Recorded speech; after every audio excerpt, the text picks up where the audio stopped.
Hi, welcome to has recipes. இன்றைக்கி நம்ம வந்து பருத்திப்பால் கஞ்சி எப்படி செய்யலான்னு பார்க்கலாம். இதுக்கு பருத்திப்பால் ஃபஸ்ட்டு தேவை. அதுக்கு பருத்தி கொட்டையை ஓவர் நைட்டு ஊற வச்சு காலையில் எடுத்து அரைச்சி இந்த மாதிரி பருத்திப்பால் ரெடி பண்ணிக்கிறணும். ரெடி பண்ணிவிட்டு அதுக்கப்புறம் உள்ள மற்ற பொருட்கள் என்னென்னு நம்ம பார்க்கலாம். ஸோ இதுக்கு வந்து திக்னஸை கொடுக்கறதுக்காக நம்ம அரிசி எடுத்து வச்சுக்கிறோம். கொஞ்சமாக பாஸ்மதி அரிசி இல்லாட்டி பச்சரிசி எடுத்து வச்சு மிக்சியில் அரைச்சி வச்சுக்கிறணும், 1-2மா. அதுக்கு தேங்காய் புத்துருவல், அது மாதிரி கருப்பட்டி டேஸ்ட் சேர்த்துக்கிறணும். அதுக்கப்புறம் தாளிக்கிறதுக்கு இது வந்து சுக்கு வந்து அந்த வாசனைக்காக ஆட் பண்ணிக்கிறோம். இது கருப்பட்டி நம்ம உடைச்சி வச்சுருக்குறோம். தேங்காய் பால் முக்கியமாக தேவை. இப்போ எப்படி செய்யலான்னு பார்க்கலாம். ஒரு சட்டி எடுத்துக்கோங்க. நல்லா காஞ்சதுக்கப்புறம் ஃபஸ்ட்டு வந்து நம்ம இந்த பருத்தி பாலை வந்து ஆட் பண்ணுறோம். இதை கண்டிப்பாக வாரத்துக்கு ஒரு முறையாவது நம்ம வீட்டில் வந்து செஞ்சு பெண் குழந்தைகளுக்கு வந்து நம்ம கொடுக்குறது மாதிரி வச்சுக்கிறணும். ரொம்ப ஒரு பாரம்பரியமான ஒரு உணவு. கண்டிப்பாக எல்லாருமே ட்ரை பண்ணுங்கள். இப்போ இதில் வந்து நம்ம அரிசி அரைச்சி வச்சுருந்த அரிசியை வந்து நம்ம இதில் போடுறோம். பேஸ்ட்டாக போடணும்னு கிடையாது. நம்ம ஒரு குறைன்னு நம்ம அரைச்சி போட்டாலே போதும். இது வந்து அந்த திக்னஸை கொடுக்கறதுக்காக. கண்டிப்பாக நீங்கள் வந்து கடையில் வாங்கக்கூடிய பருத்தி பாலுக்கும் நம்ம வீட்டில் செய்கிற பருத்தி பாலுக்கும் ரொம்ப டிஃப்ரெண்ட் இருக்கும். அது கடையில் வாங்கக்கூடிய பருத்தி பால் எப்படின்னா வெறும் அரிசி மாவில் சுக்கு, வெல்லம் இதை கலந்து கொடுத்துருவாங்க. அதே பருத்தி பால். இது வந்து கொஞ்சம் வித்தியாசமாக இருக்கும் நம்ம வீட்டில் செய்கிறது. இப்போ இதை வந்து நீங்கள் அந்த கிளறிக்கிட்டே இருக்கணும். இல்லைன்னா என்ன செய்யணும், அந்த அரிசி வந்து அப்படியே கெட்டிப்பட்டுரும்.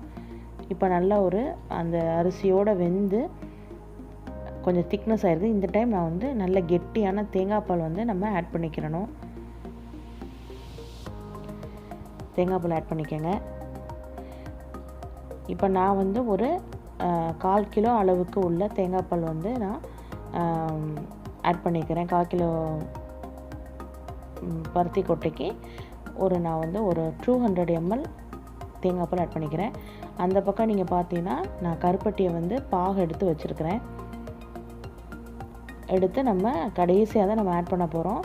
ஸோ அது வந்து அந்த சைடு வந்து ரெடி ஆகிட்டு இருக்குது. ஸோ இப்போ இதையும் போட்டு கொஞ்சம் நம்ம ஒரு மரக்கரண்டியில் நம்ம கிளறிக்கிட்டே இருக்கணும். இல்லைன்னா அப்படியே ஒரு சின்ன சின்ன கட்டியாக அப்படியே இருந்துடும். ரொம்ப சிம்பிள். காலையில் எழுந்திரிச்சு நம்மளுக்கு அந்த பருத்தி பாலை ரெடி பண்ண மிக்சியில் அரைக்கிற மட்டும்தான் வேலை. இப்போ இது வந்து ஓரளவு ரெடி ஆயிடுச்சு.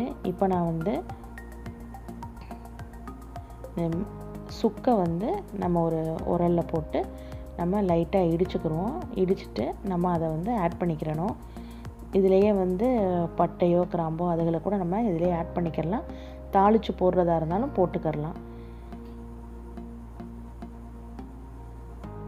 சுக்கு சேர்த்திங்கன்னா ரொம்ப ஒரு சூப்பரான ஒரு டேஸ்ட்டு கிடைக்கும் நம்மளுக்கு. இப்போ வந்து கொஞ்சம் அந்த க்ரன்ச்சியாக இருக்கணுங்கிறக்காக நம்ம தேங்காய் பூ, ஏன்னா அந்த காலங்களில் வந்து தேங்காய் பால் வந்து எடுக்காமல் இந்த மாதிரி துருவி போட்டிருக்கிறாங்க. நம்ம வந்து பாலை போட்டுட்டு ஒரு ட்ரெடிஷ்னலுக்காக நம்ம கொஞ்சமாக தேங்காய் துருவல் ஆட் பண்ணுறோம். இதுக்கப்புறம் வந்துட்டு ரொம்ப கம்மியான ஃப்ளேமில் வச்சு நம்ம இந்த கருப்பட்டி பாகை வந்து நம்ம ஆட் பண்ணிவிட்டு நல்லா கிளறி விட்டுறணும். கிளறி விட்டுட்டு நம்ம பாருங்கள், கலரே மாறிடுச்சு. இது நீங்கள் வெள்ளை செஞ்சு செய்கிற விட இந்த மாதிரி கருப்பட்டி சேர்த்து செஞ்சிங்கன்னா ரொம்ப டேஸ்ட்டாக இருக்கும். கண்டிப்பாக ட்ரை பண்ணிவிட்டு கமெண்ட் பண்ணுங்கள்.